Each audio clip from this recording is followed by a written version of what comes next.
नमस्कार दोस्तों, कैसे हैं आप? स्वागत है आपका आपके यूट्यूब चैनल सुपर टीच में। दोस्तों, आपके यूट्यूब चैनल सुपर टीच के माध्यम से नई वैकेंसी से संबंधित और प्रवेश परीक्षा से संबंधित सारी जानकारी समय समय पर आप तक पहुंचाई जाती है। ऐसे ही आज के इस वीडियो में हम एक नई वैकेंसी जिसकी प्रारंभिक परीक्षा पूर्ण हो चुकी है वर्ष 2023 में, उसी का मेंस एग्ज़ाम होना है, जिससे संबंधित हम सारी जानकारी एक एक करके इस वीडियो में देखने वाले हैं। वैकेंसी है कनिष्ठ विश्लेषक खाद्य मुख्य परीक्षा, जिसका विज्ञापन जो है जारी किया गया है आपका फरवरी 21 2024 को। उत्तर प्रदेश अधीनस्थ सेवा चयन आयोग लखनऊ द्वारा ये विज्ञापन जारी किया गया है। और ये जो मेंस का एग्ज़ाम होना है, इसके आवेदन की अंतिम तिथि, प्रारंभिक तिथि, शुल्क जमा करने की तिथि और त्रुटि सुधार की तिथि, तो सारी चीज़ें हम इसमें देखने वाले हैं। तो चलिए शुरू करते हैं और देखते हैं। सबसे पहले ऑनलाइन आवेदन जमा करने की प्रारंभिक तिथि वो है 15 अप्रैल 2024, अर्थात ऑनलाइन आवेदन प्रारंभ हो चुके हैं 15 तारीख से। आवेदन करने की अंतिम तिथि है 15 मई 2024। पूरे एक महीने हैं आपके पास आवेदन करने के लिए। फिर शुल्क समायोजन एवं आवेदन में संशोधन की जो अंतिम तिथि है वो है 22 मई 2024। विशेष कथन में कुछ चीज़ें दी गई है, जिसे देख लेते हैं। उपर्युक्त विज्ञापन के सापेक्ष आवेदन सबमिट करने व शुल्क जमा करने की अंतिम तिथि 15 मई 2024 है। इस तिथि के बाद कोई आवेदन शुल्क स्वीकार नहीं किया जाएगा। अभ्यर्थी द्वारा अपने आवेदन पत्र का प्रिंट आउट तब तक नहीं निकाला जा सकेगा जब तक कि उसके द्वारा जमा शुल्क का समायोजन बैंक द्वारा नहीं कर दिया जाता। अतः अभ्यर्थी द्वारा बैंक से शुल्क का समायोजन 15 मई 2024 तक तथा उसके पश्चात विलंबवत 7 दिवस के अंदर अर्थात 22 मई 2024 तक अनिवार्य रूप से जमा करा लिया जाए। इस अवधि में अभ्यर्थी द्वारा अपने आवेदन पत्र में अनुमन्य विवरण को संशोधित भी किया जा सकता है। आगे दिया गया है पदों की संख्या, जिसे देख लेते हैं। उत्तर प्रदेश अधीनस्थ सेवा चयन आयोग लखनऊ के विज्ञापन जो कि क्रमांक दिया गया है कनिष्ठ विश्लेषक खाद्य मुख्य परीक्षा के अंतर्गत खाद्य सुरक्षा एवं औषधि प्रशासन उत्तर प्रदेश लखनऊ के नियंत्रणाधीन कनिष्ठ विश्लेषक खाद्य के 417 पदों का चयन। ये 417 पदों पर चयन हेतु भारत के नागरिकों से ऑनलाइन आवेदन आमंत्रित किए जाएंगे। आगे दिया है अभ्यर्थियों की जो शॉर्ट लिस्टिंग होगी उनके प्रारंभिक अर्हता परीक्षा के स्कोर के आधार पर की जाएगी। प्री जिन्होंने दिया है उसके स्कोर के आधार पर शॉर्ट लिस्टिंग की जाएगी मेंस के लिए। अतः इस परीक्षा में प्रतिभाग हेतु केवल वही अभ्यर्थी ऑनलाइन आवेदन कर सकते हैं जो प्रारंभिक अर्हता परीक्षा 2023 में सम्मिलित हुए हैं।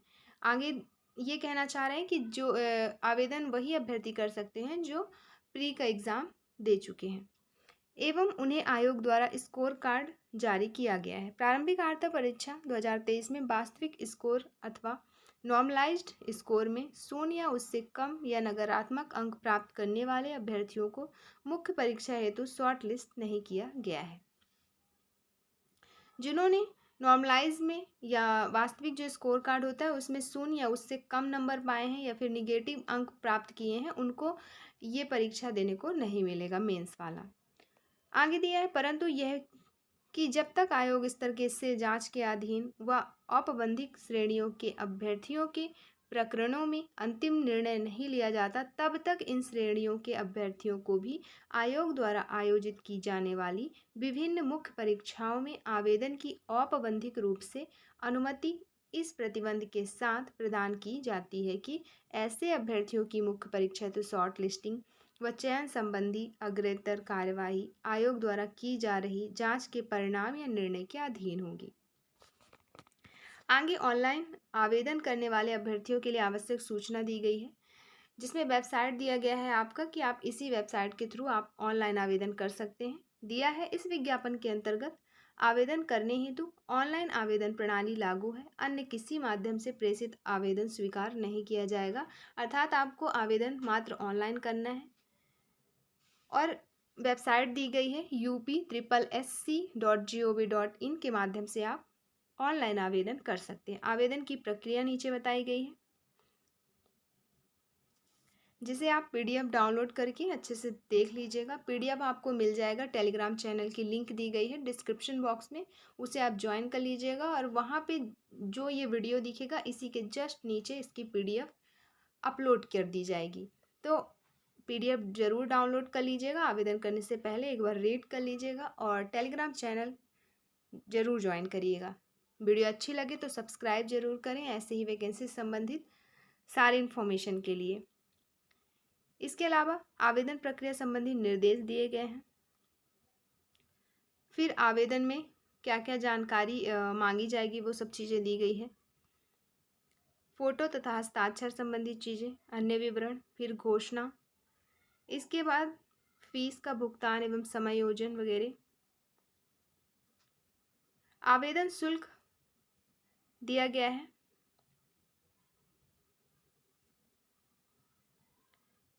फिर फॉर्म का प्रिंट आउट लेने संबंधी चीज़ें, आवेदन पत्र में संशोधन, अगर कोई गलती हो गई है तो उसमें संशोधन करने संबंधी नियम दिए गए हैं।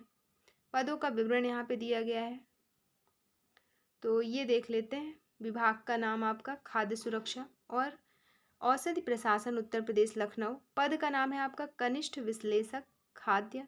वेतन बैंड या ग्रेड पे की बात करें तो वेतन बैंड 2 9,300 से 34,800, ग्रेड वेतन 4,200, स्तर 6 35,400 से 1,12,400। अनारक्षित वर्ग के लिए जो सीटें निर्धारित की गई है वो है 168।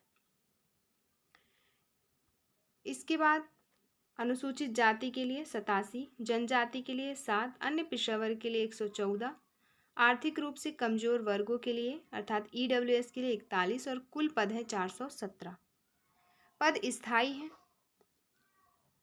या अस्थायी?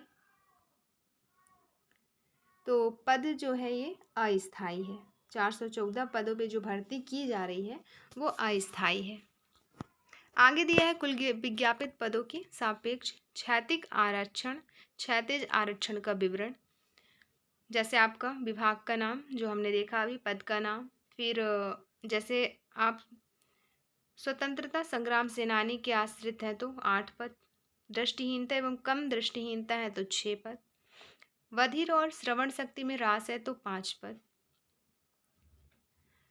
के लिए 5 पद, और प्रमस्तिष्कीय अंगघात, उपचारित कुष्ठ, बौनापन, एसिड आक्रमण पीड़ित और मांसपेशीय दुष्पोषण सहित चलन क्रिया संबंधी निःशक्तता वालों के लिए 5 पद।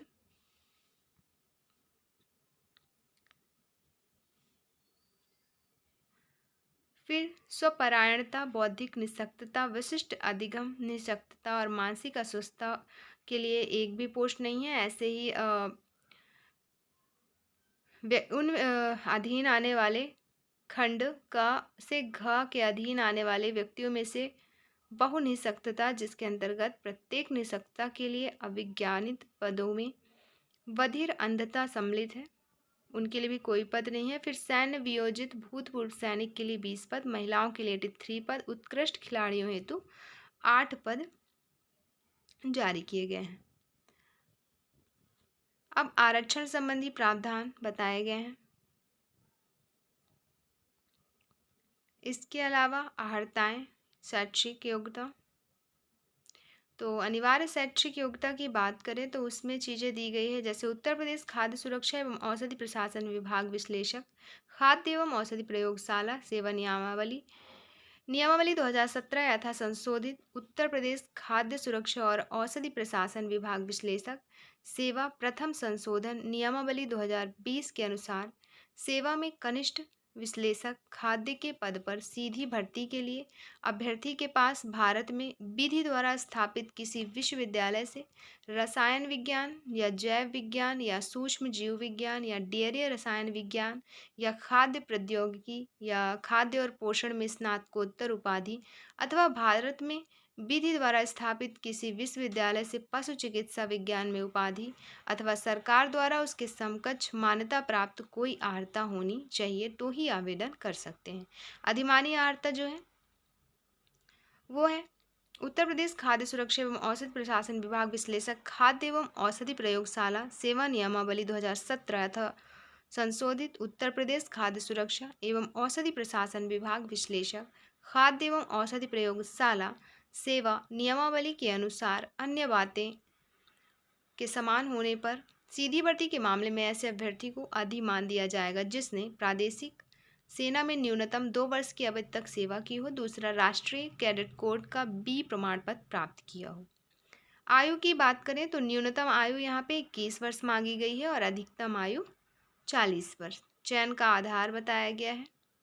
लिखित परीक्षा हेतु परीक्षा योजना और पाठ्यक्रम नीचे दिए गए हैं। लिखित परीक्षा के संबंध में विशेष नोट, फिर अभ्यर्थियों के लिए महत्वपूर्ण अनुदेश, इसके अलावा महिला आरक्षण, आर्थिक रूप से कमजोर वर्ग के लिए चीज़ें, फिर नीचे यहाँ पे प्रारूप दिए गए हैं आप जाति प्रमाण पत्र के और आपका अनुसूचित जाति के जाति प्रमाण पत्र, जनजाति के जाति प्रमाण पत्र,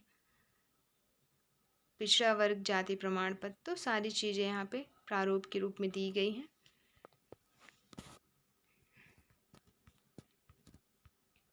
ये थी जानकारी आपकी मुख्य परीक्षा संबंधी। ऐसे ही वैकेंसी संबंधित सूचना के लिए देखते रहें सुपर टीच। दोस्तों, अगर चैनल पे आप नए हैं तो सब्सक्राइब कर लें। वीडियो अच्छी लगी हो तो लाइक शेयर कमेंट जरूर करें। वीडियो देखने के लिए आपका बहुत बहुत शुक्रिया। और अगर आपको PDF डाउनलोड करना है तो टेलीग्राम चैनल की लिंक दी गई है, आप ज्वाइन कर लें और वहाँ से PDF डाउनलोड आसानी से कर सकते हैं। आवेदन की प्रारंभिक तिथि एक बार और देख लेते हैं, अंतिम तिथि भी देख लेते हैं। प्रारंभिक तिथि है आपका 15 अप्रैल अर्थात आवेदन स्टार्ट है और अंतिम तिथि है 15 मई। धन्यवाद।